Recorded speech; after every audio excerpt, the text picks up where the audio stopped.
Visionaries Global Media, your number one source for podcasting entertainment.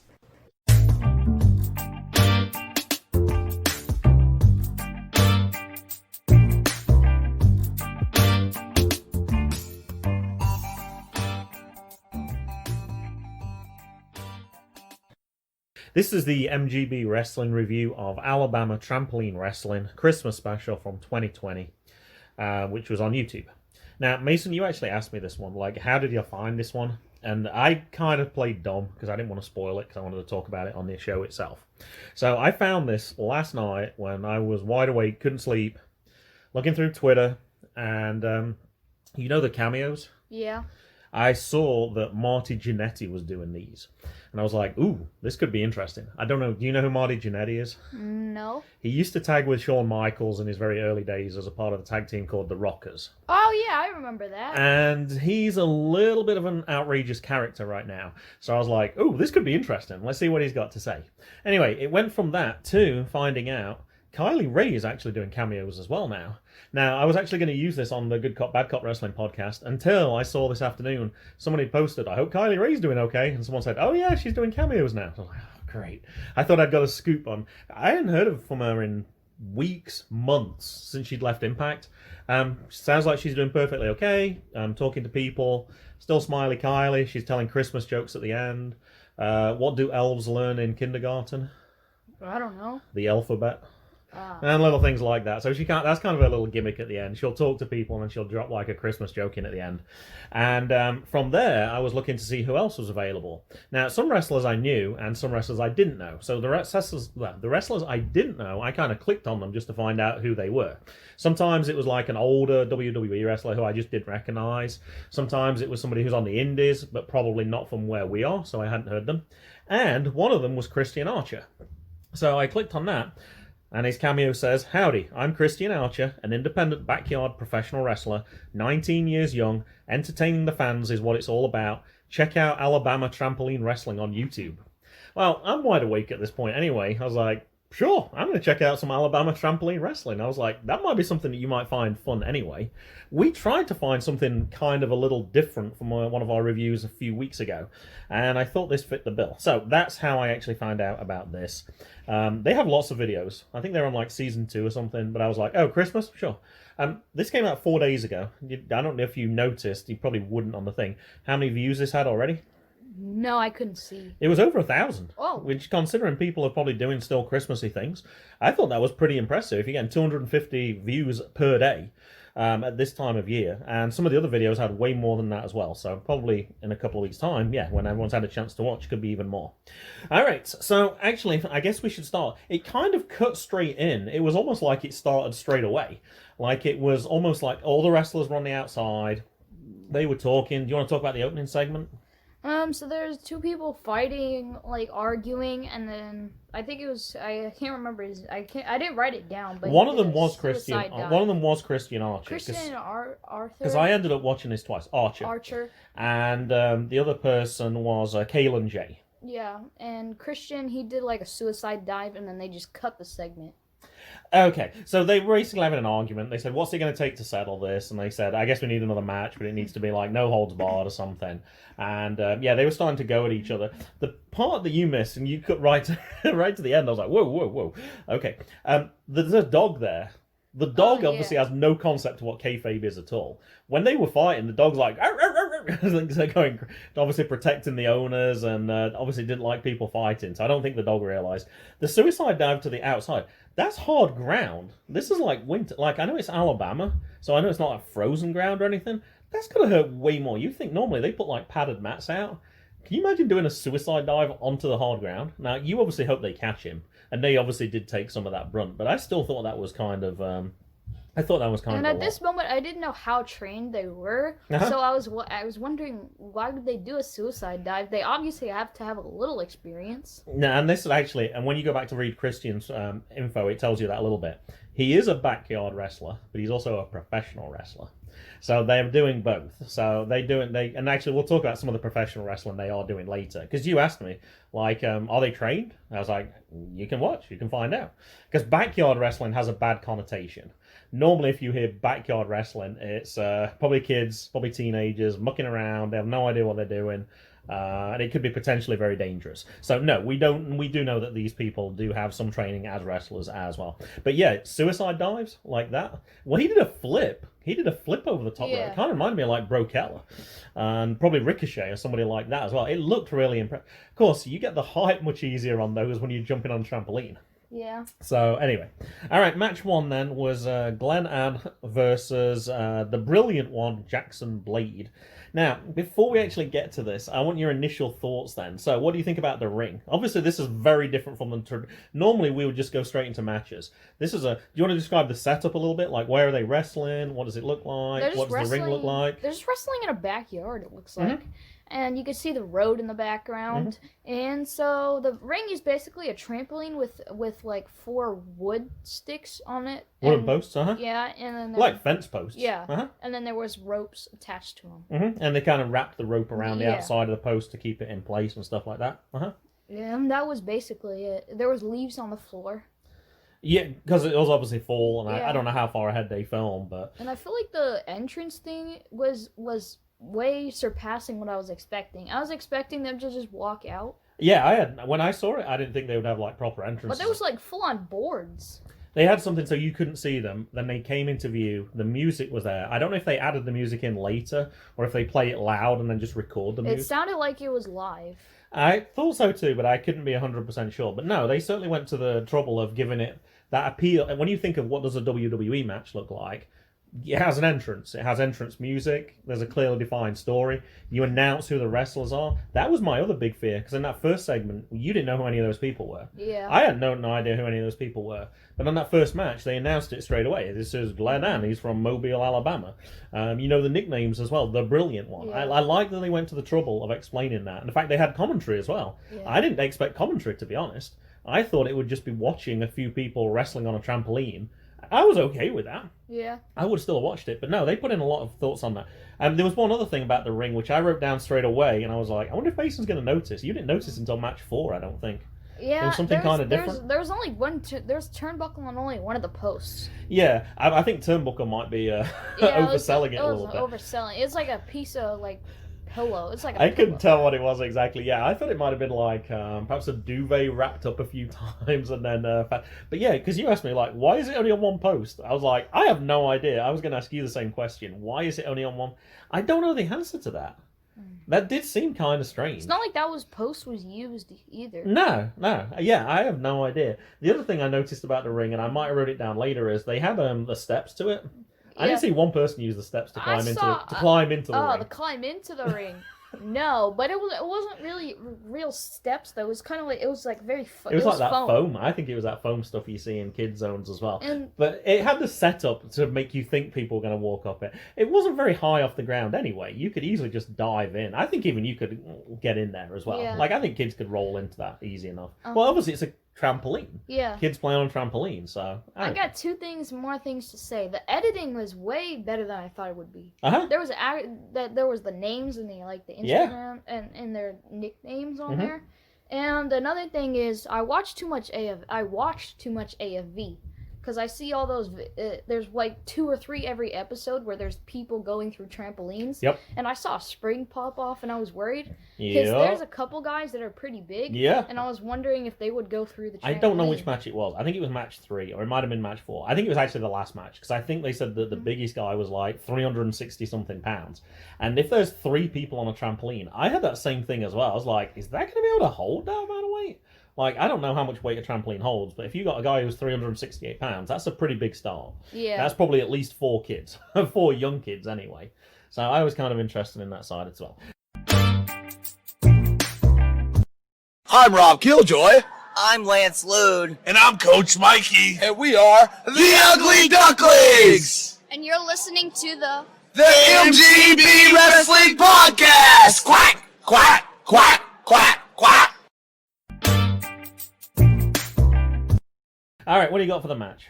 a drop kick by Jaxon, and Jaxon does a power bomb, then a senton, a 2 count, and this ref sucks chants by the fans, which I think were just the other wrestlers. It was, but I thought that was a nice touch. Yeah, though. that was a nice touch because it had the fan feel to it. They kind of do that on well, I guess they still do it on NXT. I think. I don't think they do it on WWE Limitless anymore. too. But yeah, they have Limitless definitely. But yeah, NXT has the other wrestlers around the side to give it more of an atmosphere. And I thought that was a good way to do. What else are you going to do anyway? You might as well watch what the other people are doing if you're part of this organization. And Jaxon wins with a switchblade because his last name is Blade.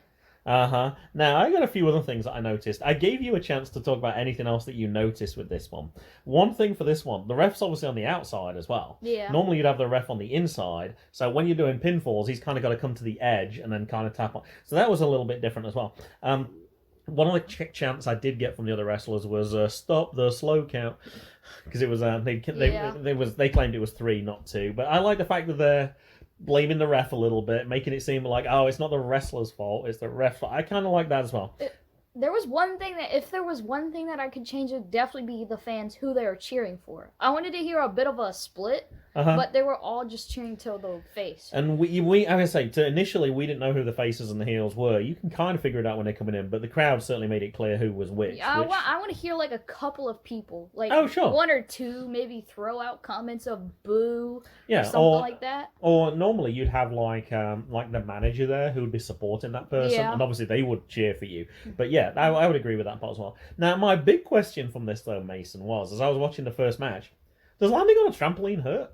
I don't know. It doesn't. I wouldn't have thought I don't think so. The only thing I could think of is you might get disorientated. Like if you're getting suplexed or something and you're getting thrown over you, that might be slightly disorientating to you. But I can't imagine. Normally, if you get obviously a real ring, that hurts when you land on the ring, and you got a chance to go for a pin while they're kind of like, oh, my back hurts. I'm kind of.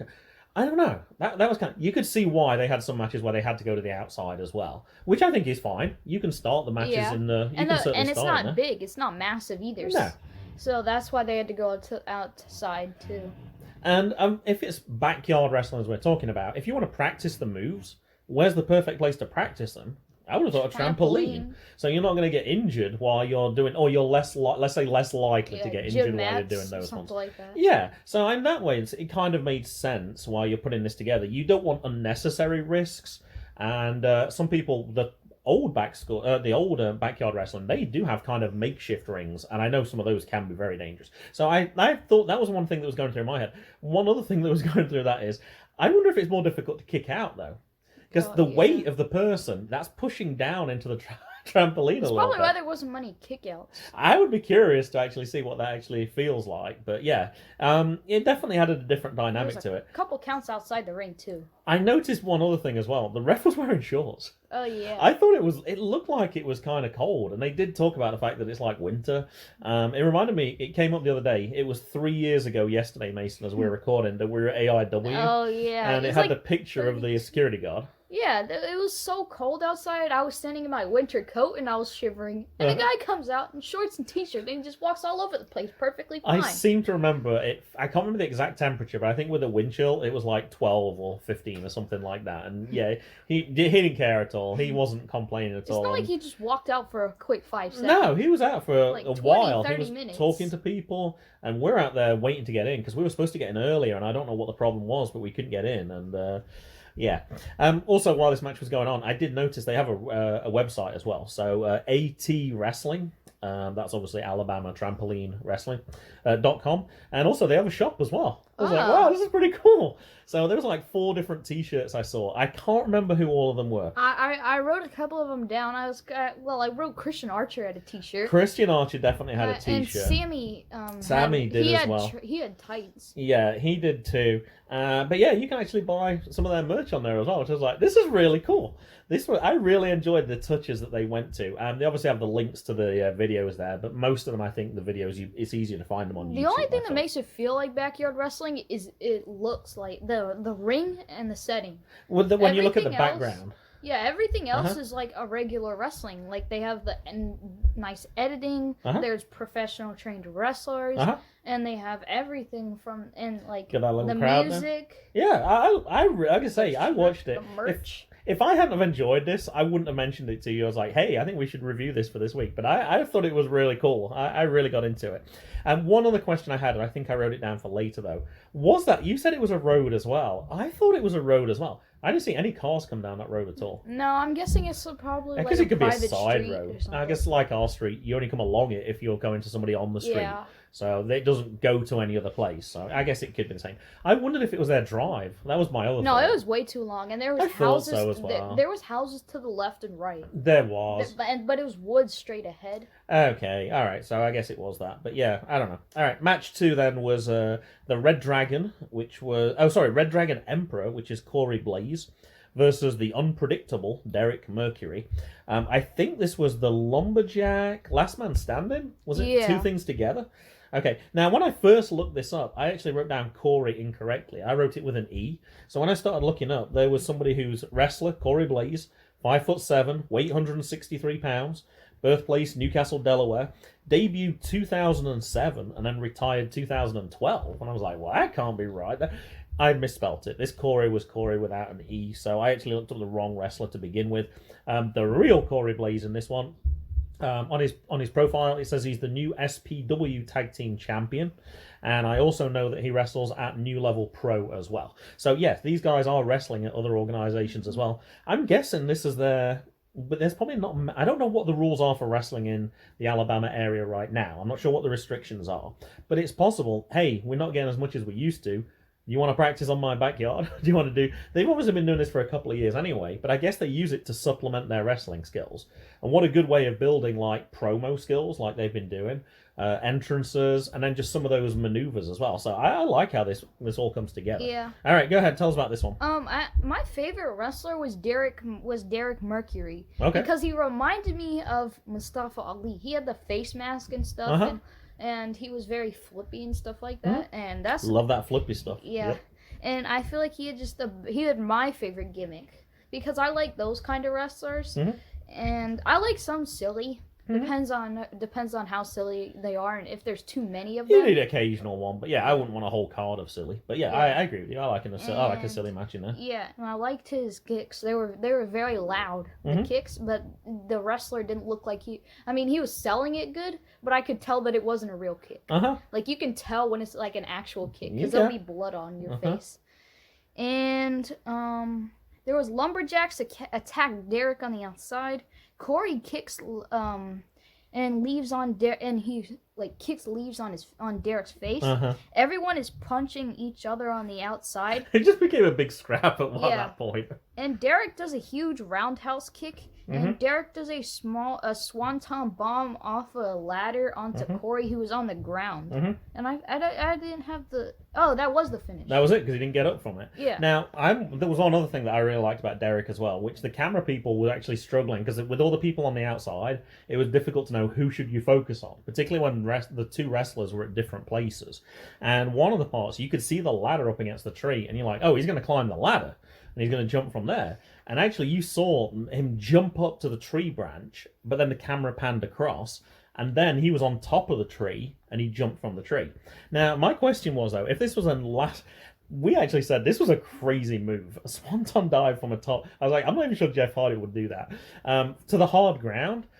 This was a last man standing match. When he did that, the count was already at about 7 or 8, I think, wasn't it? Yeah. It was pretty high. You could have just left it and it would have been 8, 9, 10, ding, ding, ding, ding. He did that swanton bomb. He landed it perfect. Yes. And then, of course, there was no way that... I've already forgot the other person's name. I lost it. Cory Blaze. Yeah, there was no way Cory was getting up from that one, and indeed he didn't for that one.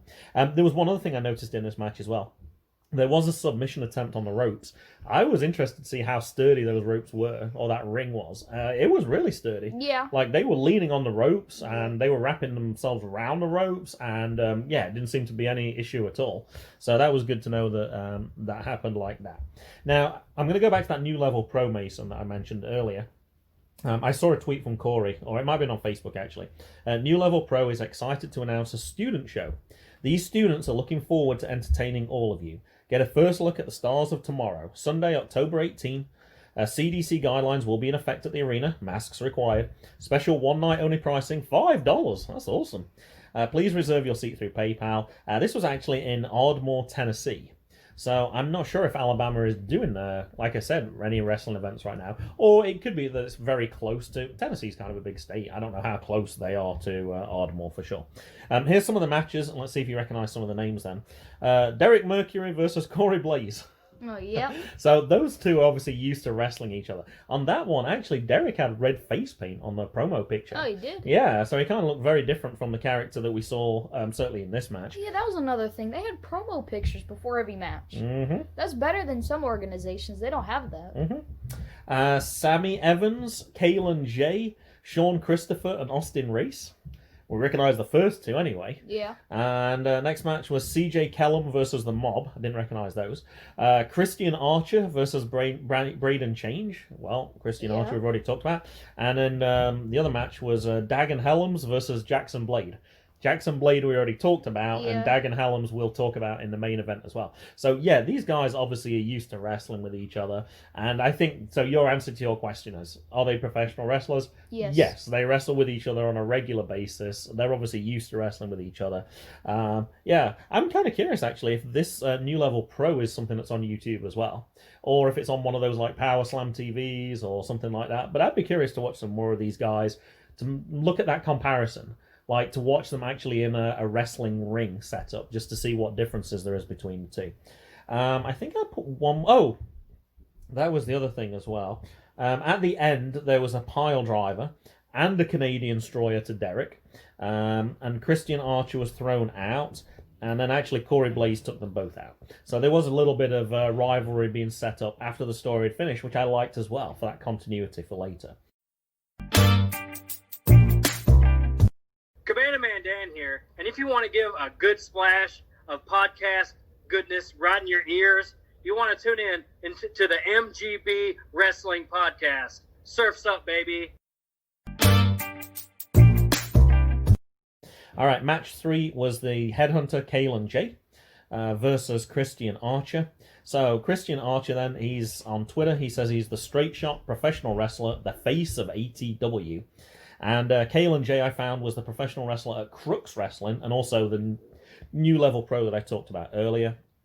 One thing I did see about Kalon J before the start of this is, he posted in November, if anyone has been wondering what's been going on with me slowing down in wrestling, well, I dislocated my shoulder. I have a broken humeral head. I go next Tuesday to see how the ligaments and the tendons are holding up. Also a bulging disc in my neck. I've been working through both to the best of my abilities. I have done physical therapy and plan to continue to do so. If surgery is needed for the arm, that'll happen as well. Wrestling is a crazy world. Accidents happen. This fake stuff seems pretty real right now, though. And I did see there was some picture of an X-ray, but I could not figure out what the X-ray was showing. I'm not. People they show that they have broken bones, like it means nothing to me. I can see those because you can see the crack. Well, yeah, but there's some of them that have like spaces between them, and that's the break. Oh, that's how I know, that but like break. A neck. Like there's some... Oh, there's somewhere the bones join, sure. Yeah. So I couldn't figure that out. But yeah, so he was actually asking, check out his merch store, maybe buy something, that'd be super cool. Like a lot of people who can't wrestle anyway, just because of COVID, people are obviously trying to push their merch on a little bit more. All right, tell us about this match then, Mason. Christian has a Christian Archer shirt, which we already talked about. I thought that was really cool. I like that. No, I thought that was a great touch. Kalon keeps hitting Christian with a stick from the woods. It wasn't exactly a stick. He just picked it up from the woods, but it was like a regular stick. Well, considering you said recently that a kendo stick... Was it a kendo stick that broke just by putting it on a table? It wasn't a kendo stick. Oh, okay. Well, whatever it was. It was some sort of stick, though. Yeah, but and you said it broke just by being put on a table, so you know it wasn't... I think a stick from a real tree is probably going to be a lot tougher. If I give you a choice, which one will you want to get hit with? It looked like bamboo, kind of. Okay, yeah, that would make sense, because bamboo's hollow, so it would break easier. But it was also looked like it was handmade. Man-made. There was 2 more springs that broke off of the trampoline. I heard one go bing. And Sammie jumps onto a ladder with Christian, and Kalon whips Christian with his jacket, and Kalon kicks Sammie, and Christian gives Kalon a super kick, then a bunch of chair shots to Kalon. And Sammie and Kalon does a low blow, and Kalon wins with a chair shot. I did mention, I kind of mentioned it earlier, Kalon J was thrown onto the steps. Did anybody use the steps to get into the ring? I don't think so. I think that was about the only time they were actually used in the match. I'm not sure you totally got this part, though. Kalon was begging for mercy because he was about to lose the match, and that's when Sammie came in, the bastard son. And, yeah, we already mentioned that he's also featured in New Level Pro as well. And, yeah, this one, I think all the matches got slightly longer as well. Because I remember at one point I said, because I told you the show was like an hour and 6 minutes. And you went, oh, that first match was really quick. It was like 12, 15, And then 17, I told you how 20. long the match was. And you were like, oh, that seemed like a lot less. Every time I told you, you were always like, whoa, that seemed like a... Time really flew watching. They were all watching 3 this. minutes longer, except for the third match. It was only 2 minutes longer. Yeah, but it was good that you were so involved in it that you weren't like, okay, how many minutes is this now? But yeah, you lose track of time. I always think that's a good thing. All right, match 4 was the main event. Mr. Savage, who we didn't know. Sammie Evans, who we did know from that previous match, because we know now that he's part of... I don't know the name of the faction with Kalon J. I didn't write that part down. And also Dagon Hellums. I think Dagon Hellums is the guy who's 360, I think. I think they said something like that on commentary. Okay, go ahead. Tell us, Mason. So the plates on the belt are blank. Like, they're just reflective. Yeah, I couldn't see if there was some sort of... certainly the plates on the side. I didn't see the front because I missed it. So I don't know. Was there an actual design on the front of the belt? No, there was nothing. Oh, okay. This thing... There was one thing that I was confused on. When all three of them are in the ring... Mm-hmm. Like, all you can do, there's barely any space between them. It would be so easy to just tap them and break them up. And if they can't do that, then it would be easier to just break the plane of the ring, because you could just lay your arm out and break the plane. And I think one of the things we said was, yeah, there's not much room for 3 people. Yeah, definitely, that would be a problem. I'm trying to remember, was this a no rules one though? I know the previous... It was a triple threat, so... It was triple, so that wouldn't make any difference then, I don't think. I think you'd be okay with that. There has to be. There can't be no rules. There's no rules in a triple threat match. So you can't break the plane then for the rope break. Oh yeah. So it doesn't matter. That's what I'm trying to say. I think that's how you can get away with it. But they did do a rope break. Isn't Sammie Evans I think Sammie Evans was the champion, I think. No, it was Dagon. Oh, it was Dagon. Okay. All right, that's what I mixed up then. So Sammie was announced as, I think, the 3-time previous champion or the 2-time previous... Okay, 2 times. Christian Archer is 2. They're all a 2-time champion, I think. I didn't think Sammie was, It's season 2, so they're not going to have too many. Or I think it's season 2, so they're not going to have like an 18-time champion or anything yet. Yeah. Unless they got Vince Russo booking and they change the champion like every week. I don't think you're going to get that too many championships at this point. Yeah. All right, go ahead. Keep going. Kalon is on commentary. Oh, he was? Oh, yeah. I missed that part. I knew there was an extra voice there, and I was like, oh, I don't remember there being a second voice. Okay, I think this was the match when I was trying to do most of my research, because I kept finding, in the third match, I found things, and I didn't have time to look at them. So I'm like, well, I've already seen this match, so I'm just going to look at those angles while you're writing down what's going on. So I missed that part. Dagon grabs the bottom rope, but it's kind of high. Ah, okay. Like when he was laying down on the mat, and whoever was on top of him was also pushing him down. I guess so. It's kind of hard to grab the rope. Yeah, I guess the ring goes down as you're lying on it, so yeah, that makes the rope further away, because that's on the ring post, which is not affected by that. Mr. Savage does a 720, and Dagon does a splash on Sammie, on Sammie's knees, and Kalon J distracts Sammie. So, distracts Dagon so Sammie can do a low blow to Dagon, and Dagon wins with the sleeper. So it didn't quite work out for this one. I was really impressed with Sammie in this one. Like in the other one, we only saw him really as the interfering character. Yeah. But this one, we actually got to see some of the moves that he did. I thought this was a good final match. I thought you could see this was definitely main event worthy. They all got the chance to put in their moves, and there was definitely some high skill level in some of the things they were putting together for this one. Now, Mason's just thrown his notes away, which is very interesting. So he's going on from memory for this one. So, after the match then, Mason, after Dagon had left the ring and there was still 1 minute left, so do you want to describe what happened in the last 1 minute of the video? I thought he was done. You walked off. You walked off, and I was like, all right, okay. There's still a minute left. So you missed the setup for the next show. Kalon, is it Kalon? Yeah. Kalon? Kalon. It is Kalon. Kalon came out drops Sammie and starts hitting on him and says that Evans wasted his chance. Sammie Evans wasted his chance. He said, we had the chance for all the gold and you blew it. So he was not happy with him. So they might not be friends anymore. So I'm guessing it's possible that could be one of the rivalries for the next match as well. It could easily be Kalon versus Sammie. Yeah, big storyline. This is, we just said, it's so similar to like WWE There's like 30 setup. seconds left. There was a minute plus. The old, that's how they used to do the old one. They'd have the main event and then there'd be something that would happen after the match is finished, which you'd be like, oh, I wonder what's going to happen next week, and you want to tune in to see. They even did that for this one as well, which I thought was absolutely perfect. All right. Yeah, that was it. There was only 4 matches. I know recently we've been reviewing just 3 matches, but for the sake of 4 matches and with it being an hour and 6 minutes, it was easy to watch the whole show. I said to you, I said, I'm gonna want to watch more of this. I really enjoyed it. Yeah. I thought it was different. I didn't even mind watching it a second time with you, even though I kind of knew what was going on, because the second time through, I kind of knew the characters a little bit better as well. And I was starting to recognize faces that go with people as well. So, no, I thoroughly enjoyed it. It reminded me of Pizza Party Wrestling, because there was like... Have you seen that? Yeah. When? We reviewed it. Pizza Party Wrestling? Yes. We haven't reviewed that. Yes, we have. Buff Guy, Tough Guy, remember that? That was Pizza Party. Because that was the outdoor one. I was thinking of the indoor one. I would agree. Yeah, I kind of like those outdoor ones. It just and the characters weren't normal. Well, no, I wouldn't say not normal. They were a twist on something. Yeah. It's kind of like a Chikara type thing, I guess. For that one, you had something that was a little different from a traditional wrestler, but that kind of made it interesting.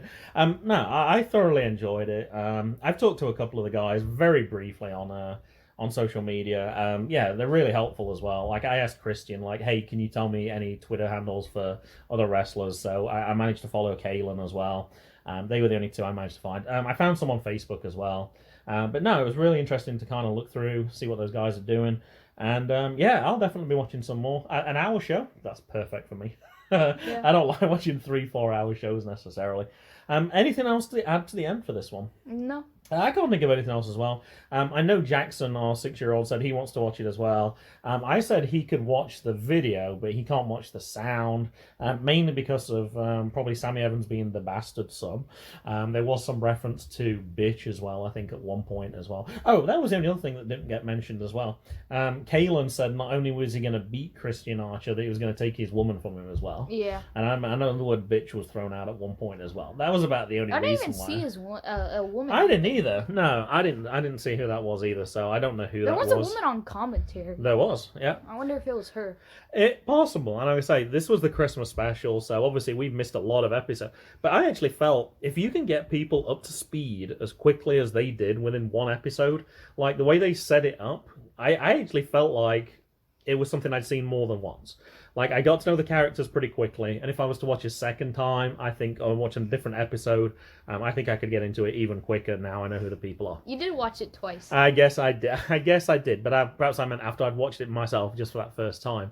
It felt very familiar. Sometimes when you go to a brand new organization, that first one can be very disorientating a little bit. It's really confusing. I think sometimes the problems is they have like 10 matches, and if you've got tag team matches as well, there can be like 25 new wrestlers to know. I think if we listed this, there's probably only 10 wrestlers we saw today, which probably makes it a little easier as well. Yeah. All right, I think that'll do it. It's goodbye from me. And it's goodbye from me. And it's goodbye from them. Goodbye.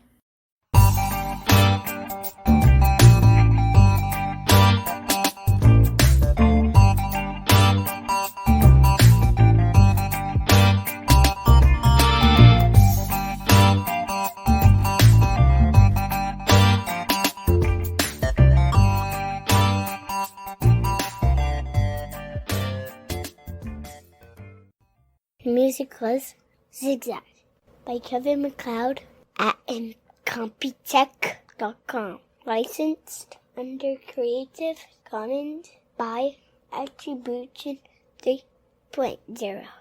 http://creativecommons.org/licenses/back